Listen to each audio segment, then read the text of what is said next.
Hello guys, welcome back to Cogni Solver. हम लोग JavaScript की वीडियो कंटिन्यू करते हैं। ओके गाइस, तो इस वीडियो में हम लोग बात करने वाले हैं वेरिएबल्स और डेटा टाइप्स और how to declare and assign variables in JavaScript.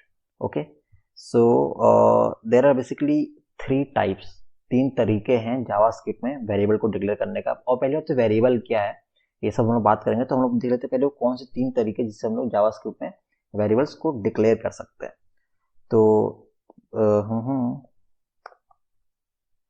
पहला तरीका तो है वैर,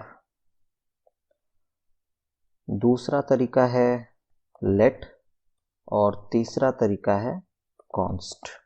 तो इन तीन तरीके से हम लोग वेरिएबल्स को डिक्लेयर कर सकते हैं जावास्क्रिप्ट के अंदर। तो वन बाय वन एग्जांपल देके समझते हैं। तो पहला वैर, मैं बोलूंगा वैर एप्पल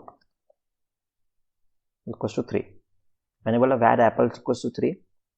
तो जब मैंने बोला वैर एप्पल इक्वल्स टू 3, इसका मतलब इसमें जो इस लाइन में अगर हम इस लाइन में अगर हम लोग देखें तो एप्पल जो होगा वो होगा वेरिएबल और ये जो 3 है ये होगा value.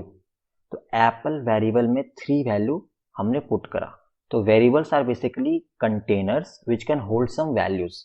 Now that depends upon which type of variables they are and that can be defined by the use of data type. So data type क्या होता है? डेटा टाइप एक प्रॉपर्टी होती है किसी भी लिटरल की। लिटरल मतलब वेरिएबल। तो किसी भी लिटरल की प्रॉपर्टी होती है डेटा टाइप, जो कि ये बताती है कि उसमें क्या वैल्यू स्टोर कर सकते हैं, माने किस तरीके का वैल्यू स्टोर कर सकते हैं। जैसे अगर आप एक फ्रिज के एग्जांपल लो, तो फ्रिज के अंदर आप जो चीजें रखोगे उसको ठंडा करना चाहोगे, उसको गर्म करने के लिए तो फ्रिज में नहीं रखोगे ना, गर्म करने के लिए ओवन है। तो जो चीजें गर्म करनी है वो उसको आप ओवन के अंदर रखोगे, और अगर किसी चीज को ठंडी करनी है तो आप उसको फ्रिज के अंदर रखोगे। तो सिमिलर एज दैट कि कोई कंटेनर जो कंटेनर है उसमें किस तरह का चीज रखा जा सकता है, उसमें किस तरीके का वैल्यू रखा जा सकता है, उसको बताता कौन है? Data type. कि किस तरीके का डेटा उसके अंदर, किस टाइप का डेटा उस कंटेनर के अंदर रखा जा सकता है, उस वेरिएबल के अंदर रखा जा सकता है, उसको बोलते हैं डेटा टाइप।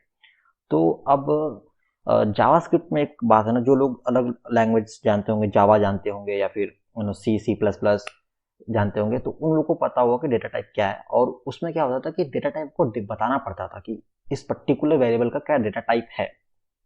बहुत सारे डेटा टाइप्स होते हैं, इंट, फ्लोट, बुलियन, फिर आपके इस सारे कुछ तो प्रीलिमिनरी हो गए, स्ट्रिंग हो गया। आप कस्टम डेटा टाइप भी बता सकते हो, लाइक ऑब्जेक्ट एंड अरेज।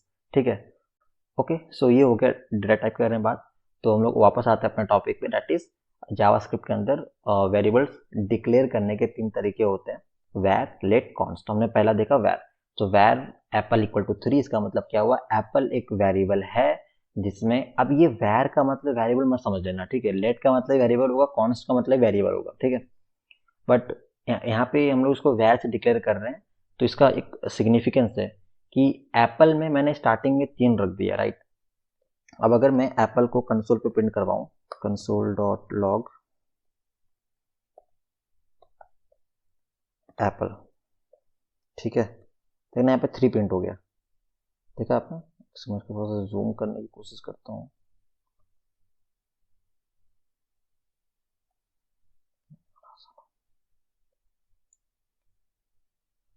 यहाँ पे 3 प्रिंट हो गया, राइट, जो एप्पल की वैल्यू है। अब अगर मैं चाहूं कि नहीं, मेरे को एप्पल में 4 रखना है, मैं बोलूं कि apple equals to 4, sorry, apple equals to 6 कर देते, ठीक है। अब मैंने एप्पल में 6 रख दिया।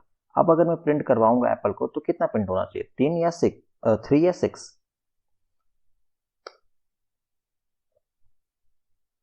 देखो, पहले 3 प्रिंट हुआ और फिर 6 प्रिंट हुआ, पहले 3 प्रिंट हुआ और फिर 6 प्रिंट हो गया, राइट। तो यानी आप अब अगर आप किसी वेरिएबल को वैर कीवर्ड से डिक्लेयर कर रहे हो, तो आप उसकी वैल्यू को रीअसाइन कर सकते हो। पहले हमने उस पर 3 असाइन किया था, राइट, एप्पल में हमने 3 असाइन किया था। और ये जो इक्वल टू है, इसको यहाँ पे हम लोग असाइनमेंट ऑपरेटर बोलते हैं, कि इससे आप किसी चीज को असाइन करते हो। हमने 3 असाइन किया एप्पल के अंदर, राइट। और हमने फिर बाद में 6 असाइन कर दिया एप्पल के अंदर। तो पहले 3 प्रिंट हुआ, बाद में 6 प्रिंट हुआ। नहीं, अगर आप वैर कीवर्ड से किसी वेरिएबल को डिक्लेयर कर रहे हो, तो आप उसको रीअसाइन कर सकते हो। इससे मजेदार और एक बात है कि आप इसको रीडिक्लेयर भी कर सकते हो। जैसे मैंने वैर एप्पल 3 बोला था, ठीक है। अब मैं यहाँ पे चाहता तो मैं var एप्पल 6 ही बोल सकता था, ठीक है, फिर भी 3 और 6 ही प्रिंट होंगे। तो यानी आप यहाँ पे आपने एक बार डिक्लेयर किया var एप्पल 3, आपने दोबारा डिक्लेयर कर दिया var एप्पल 6, ठीक है। तो ये वाला जो एप्पल है और ये वाला जो एप्पल है दोनों सेम एप्पल्स हैं, ठीक है। कहने का मतलब है कि वो वही एप्पल है जिसको आपने फिर से दोबारा से रीअसाइन कर दिया और री डिक्लेयर भी कर दिया। तो अगर आप किसी वेरिएबल को var कीवर्ड से डिक्लेयर कर रहे हो तो आप उसको दोबारा से रीअसाइन भी कर सकते हो और री डिक्लेयर भी कर सकते हो।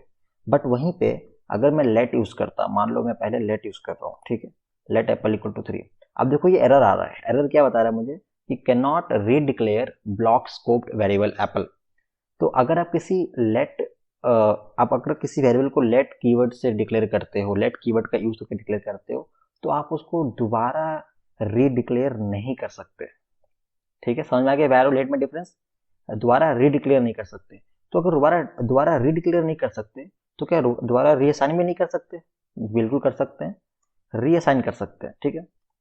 देखो मैंने वहां से लेट हटा दिया, तो एप्पल इक्वल टू 6 दे यहाँ पे और कोई एरर नहीं आ रहा और हमारी वैल्यू प्रिंट भी हो रही है 3 एंड 6। तो पहले एप्पल 3 हुआ, बाद में एप्पल 6 हो गया। तो यानी कि अगर आप वैर यूज करते हो तो आप वैर यूज करने के बाद उस वेरिएबल को वापस दोबारा से री डिक्लेयर भी कर सकते हो और रीअसाइन भी कर सकते हो। अगर आप लेट यूज करते हो तो आप सिर्फ रीअसाइन कर पाओगे, री डिक्लेयर नहीं कर पाओगे, right. And let's use const. So अगर आप कॉन्स्ट यूज करोगे, देखो कॉन्स्ट एप्पल इक्वल टू 3 बोल दिया मैंने, एप्पल को प्रिंट किया, एप्पल 3 प्रिंट हुआ, उसके बाद मैंने फिर से एप्पल पे 6 असाइन करने की कोशिश की। एरर क्या आ गया? Assignment to constant variable, uncaught type error. इसका मतलब क्या है कि जो कांस्टेंट वेरिएबल है उसको आप रीअसाइन नहीं कर सकते, और अगर आप रीअसाइन नहीं कर सकते तो रीडिक्लेयर करना तो भूल ही जाओ। अगर मैं इसको वापस से लेट एप्पल करता हूँ तो एरर आ जाएगा, अगर मैं इसको वापस से कॉन्स्ट एप्पल करता हूँ फिर भी एरर आ जाएगा। तो अगर आपने किसी वेरिएबल को कॉन्स्ट कीवर्ड से डिक्लेयर किया हुआ है तो आप उसको रीअसाइन भी नहीं कर सकते और रीडिक्लेयर भी नहीं कर सकते। सो कॉन्स्ट का यूज हम लोग वहां करते हैं जहां पे हम लोग नहीं चाहते कि वेरिएबल का वैल्यू कहीं भी आगे जाके कोड में चेंज हो या फिर उसको कोई रीडिक्लेयर कर सके या फिर रीअसाइन कर सके, राइट। तो ये होता है difference between var, let and const. So yeah, that's it for this video. Let's meet in the new video. Till then, keep coding and keep learning, and don't forget to like, share and subscribe this channel. Okay, bye bye.